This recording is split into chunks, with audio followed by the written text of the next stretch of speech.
नमस्कार दोस्तों, इस चैनल पर आपका स्वागत है। आज मैं आपको एक मजेदार कहानी बताने जा रहा हूं। अगर आपको यह पसंद आए तो कृपया इसे लाइक करें और हमारे चैनल को सब्सक्राइब करें। एक गांव में एक किसान रहता था। नाम था उसका भोलू। स्वभाव से भी अत्यंत भोला भाला था। उसके पड़ोस में राजगायक तेजसिंह रहता था। वह था तो भोलू का हमें उम्र, लेकिन राजगायक होने के घमंड में भोलू से दोस्ती नहीं रखता था। वह नित्य प्रति सुबह सुबह गाने का अभ्यास किया करता था। भोलू के कानों में जब उसके सुरीले गानों में बोल पड़ते तो उसका दिल करता कि वह भी गाए, लेकिन उसे गाना आता नहीं था। एक दिन उसने सोचा, क्यों न मैं तेजसिंह से गाना सीख लूं। जब भी मैं उदास होऊंगा गाना गाकर मन बहला लिया करूंगा। यह सोचकर वह तेजसिंह के पास गया। बोला, भाई तुम बहुत अच्छा गाते हो, मैं भी गाना सीखना चाहता हूँ, क्या तुम मुझे गाना सिखाओगे। तेजसिंह उसका मजाक उड़ाते हुए बोला, अच्छा तो तुम एक मामूली किसान होकर गाना सीखना चाहते हो। भोलू उसका व्यंग्य समझ नहीं पाया। बोला, हाँ भाई, गाना सीखने की मेरी तमन्ना है, कृपया मुझे सिखा दो। तो ऐसा करो भोलू, वह जो तुम ऊपर पहाड़ी पर एक गुफा देख रहे हो ना, वहीं पर मेरे गुरुजी रहते हैं। उनके पास 5 वर्ष रहकर मैंने यह विद्या पाई। तुम भी वहीं चले जाओ। तेजसिंह ने कहा। भोलू उसकी बात सच मानकर उसी समय गुफा में जाने के लिए पहाड़ी के पास पहुंचा। ऊपर जाने का कोई रास्ता नहीं था। भोलू झाड़ियों के बीच से रास्ता बनाता हुआ सीधी चढ़ाई चढ़ता हुआ बड़ी मुश्किल से ऊपर पहुंचा। सामने गुफा थी, वह गुफा में चला गया। चारों तरफ अंधकार फैला हुआ था, कुछ दिखाई नहीं दे रहा था। भोलू आवाज लगाने लगा, गुरुजी, गुरुजी। भोलू ने बार बार आवाज लगाई, लेकिन गुफा में से कोई नहीं बोला। भोलू परेशान हो गया। उसने फिर आवाज लगाई, कोई है जो मुझे गाना सिखाएगा। तभी अचानक गुफा में एक रोशनी फैल गई। यह देखकर भोला बहुत ही आश्चर्यचकित हुआ और उसने यह भी देखा कि सफेद रंग के वस्त्र पहने और हाथ में वीणा लिए एक दिव्य स्त्री उसके सामने खड़ी है। भोलू से कुछ बोलते नहीं बना। तब वह स्त्री पूछने लगी, कौन हो तुम, यहाँ कैसे आए। जी, मेरा नाम भोलू है, मैं नीचे गांव में रहता हूँ, मैं गाना सीखना चाहता हूँ, इसीलिए यहाँ आया हूँ। भोलू हकलाते हुए बोला, लेकिन गाना सीखने के लिए तुम्हें यहाँ किसने भेजा है। वह स्त्री पूछने लगी, मेरा पड़ोसी मित्र तेजसिंह राजगायक है। उसने मुझे बताया कि इस गुफा में उसके गुरु रहते हैं, जिनसे उसने संगीत विद्या सीखी थी। उसी ने मुझे यहाँ भेजा है। भोलू ने डरते डरते उत्तर दिया। वह स्त्री बोली, अच्छा, तुम्हारे मित्र ने तुम्हें गाना सीखने के लिए यहाँ भेजा है। जी हाँ, लेकिन आप कौन है। गुरुजी कहाँ है। हिम्मत जुटाकर भोलू ने पूछा। तुम मुझे ही अपना गुरु समझ लो, मैं तुम्हें गाना सिखाऊंगी।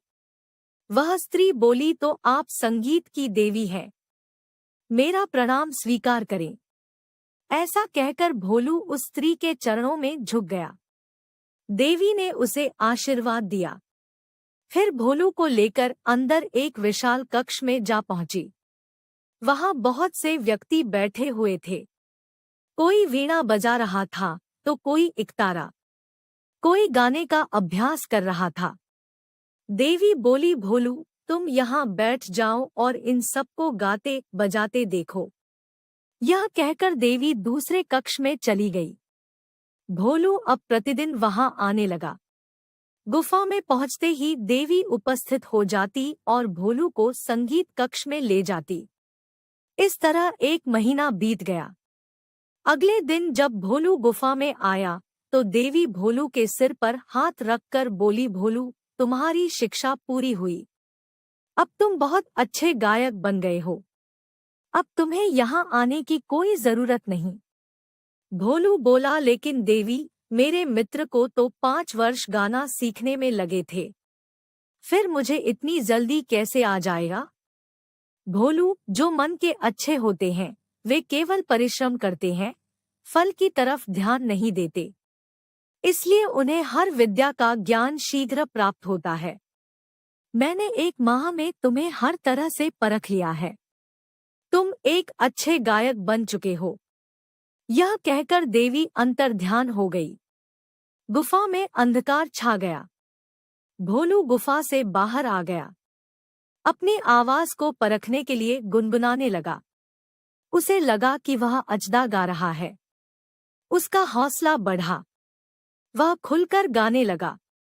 गाते गाते वह अपने घर जा पहुंचा। राजगायक तेजसिंह उस समय घर पर ही था। उसे भोलू के गाने की आवाज सुनाई पड़ी। सोचने लगा, इतना सुरीला स्वर इस गांव में भला किसका हो सका है? वह घर के बाहर निकला। क्या देखता है कि यह तो भोलू गा रहा हूँ। वह हैरान रह गया। भोलू की नजर में भी तेजसिंह पर पड़ी। वह दौड़कर आया और तेजसिंह के पैरों पर गिर पड़ा। तेजसिंह हड़बड़ा गया। पूछने लगा, भोलू, क्या हुआ? मित्र, मैं तुम्हारा बहुत आभारी हूँ। तुमने मुझे ऐसी जगह बताई कि जहाँ मैं 1 महीने में ही गाना सीख गया। भोलू विनम्रता से बोला। तेजसिंह कुछ समझा नहीं। वह तो भोलू को बुद्धू बनाकर उस बात को भूल चुका था। हैरानी से पूछने लगा, तो मैंने तुम्हें कौन सी जगह बताई थी? अरे, भूल गए तुम? सामने वाली पहाड़ी पर गुफा की बात तुम्ही ने तो बताई थी। भोलू उसे याद दिलाते हुए बोला। तेजसिंह को अब सारी बात याद आ गई। बात बनाते हुए बोला, अच्छा अच्छा, तो तुमने गाना सीख ही लिया हमारे गुरुजी से? भोलू बोला, मित्र, वहाँ गुरुजी तो नहीं थे, लेकिन एक देवी थी। उन्होंने ही मुझे गाना सिखाया था।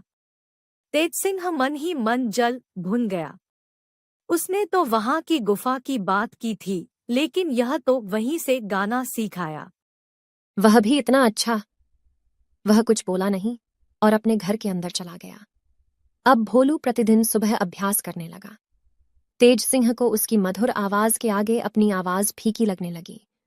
उसे लगा कि यदि भोलू कहीं राजा के पास पहुंच गया तो राजा उसे ही राजगायक बना लेंगे। उसने सोचा, क्यों न मैं भी अगली सुबह में जाकर देवी का आशीर्वाद ले आऊं। यह सोचकर वह पहाड़ी की ओर चल दिया।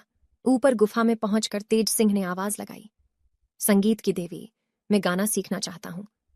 देवी प्रकट हो गई। पूछने लगी, कौन हो तुम? मेरा नाम तेज सिंह है। मेरे पड़ोसी मित्र भोलू ने मुझे यहाँ भेजा है। वैसे तो मैं राजगायक हूं, लेकिन मैं भी अपने गाने में भोलू जैसी मधुरता लाना चाहता हूं। आप मेरी आवाज को भी वैसी ही मीठी बना दीजिए। तेज सिंह जल्दी से बोला। देवी समझ गई कि तेज सिंह वही है जिसने भोलू को धोखा दिया था। वह बोली, तेज सिंह, तुम्हारी आवाज में तो भोलू जैसी मिठास आ ही नहीं सकती। तुम्हारे मन में तो छल कपट भरा हुआ है। मन साफ हो तभी आवाज भी मधुर होती है। तुम्हें तो मैं भोलू को धोखा देने के अपराध में दंड देती हूं कि जो संगीत तुमने इतने वर्ष लगाकर मेहनत से सीखा वह भी तुम भूल जाओ। यह कहकर देवी अदृश्य हो गई। तेज सिंह घबराकर गुफा से बाहर आ गया। उसने गला खंखार कर गाना चाहा, लेकिन यह क्या, उससे गाया ही नहीं जा रहा था। एकदम बेसुरी आवाज निकल रही थी। वह रोता हुआ भोलू के पास पहुंचा। उसे सारी बात बताई। बोला, भोलू, मैं अपने किए पर बहुत शर्मिंदा हूं। कृपया मुझे माफ कर दो। अरे, दोस्ती में कैसी माफी? माफी हम चलकर देवी से मांगते हैं। वह बहुत दयालु हैं, अवश्य माफ कर देंगी। चलो उठो, वहीं चलते हैं। भोलू बोला। वे दोनों फिर गुफा में पहुंच गए। तभी देवी उपस्थित हो गईं। पूछने लगीं, कहो भोलू, कैसे आना हुआ? देवी को प्रणाम कर भोलू बोला, देवी, मेरे मित्र को माफ कर दो। उसे उसकी मधुर आवाज लौटा दो। लेकिन भोलू, इसने तुम्हें बुद्धू बनाया था। देवी बोली, अब यह अपने किए पर पछता रहा है। भोलू बोला, अच्छा, तुम कहते हो तो मैं इसकी आवाज वापस कर देती हूं। यह कहते हुए देवी ने तेज सिंह के सिर पर हाथ रखा। बोली, तेज सिंह, विद्या बांटने से बढ़ती है, छिपाने से और धोखा देने से घटती है। ये बात हमेशा याद रखना। जी कहते हुए तेज सिंह देवी के चरणों में झुक गया। दोनों मित्र गुफा से बाहर आ गए। तेज सिंह गाने लगा। अब उसकी आवाज अत्यंत सुरीली हो गई थी। वह बहुत खुश हुआ। भोलू से बोला, भोलू, तुम्हारे कारण मेरी आवाज मुझे वापस मिल गई। मैं तुम्हारा एहसानमंद हूं। मैं तुम्हें कल ही राज दरबार में ले चलूंगा। अब तुम राज गायक बनकर मान सम्मान पाना। मैं कहीं और चला जाऊंगा। भोलू बोला, मित्र, मैंने राज गायक बनने के लिए गाना नहीं सीखा। मैं तो केवल अपने मन की खुशी के लिए गाना सीखना चाहता था। मैं तो एक किसान हूँ। खेती बाड़ी में ही मेरा मन रमता है। राजगायक तो तुम ही हो और तुम ही रहोगे। दोस्तों, आपको ये कहानी कैसी लगी? अगर आपको ये कहानी पसंद आई तो कृपया इसे लाइक करें, कमेंट करें, चैनल को सब्सक्राइब करें और अपने दोस्तों के साथ शेयर करें। धन्यवाद।